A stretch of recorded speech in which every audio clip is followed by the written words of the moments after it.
Hi friends, இன்றைக்கி நம்ம கிச்சனில் பர்மி ஸ்பெஷல் முட்டை மசாலா வீட்டிலே செய்யலாமா? அதுக்கு ஒரு பேனில் 6 முட்டையை வேக வச்சுக்கிறேன்.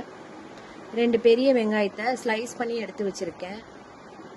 பூண்டு கொஞ்சம் குட்டி குட்டியாக கட் பண்ணி எடுத்து வச்சுருக்கேன். ஒரு கடாயில் எண்ணெய் ஊற்றி காய வச்சுருக்கேன்.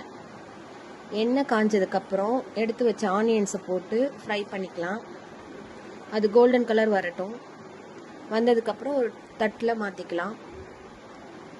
அதே எண்ணெயிலேயே கட் பண்ண பூண்டையும் சேர்த்து கோல்டன் கலர் வர வரைக்கும் ஃப்ரை பண்ணி எடுத்துக்கலாம். இப்போ ஒரு பிளேட்டில் நம்மளுக்கு தேவையான எல்லா பொருளையும் அசம்பிள் பண்ணி வச்சுக்கலாம். பொரிச்ச வெங்காயம், பொரிச்ச பூண்டு பொரிச்ச எண்ணெய், கொஞ்சம் உப்பை தண்ணியில் கலக்கி எடுத்து வச்சுருக்கேன். சில்லி ஃப்ளேக்ஸ், மல்லி இலையை குட்டி குட்டியாக கட் பண்ணி வச்சுருக்கேன். புளியை திக்காக பேஸ்டாக்கி வச்சுருக்கேன். நம்மளோட முட்டையும் அவிஞ்சு ரெடியாக இருக்குது.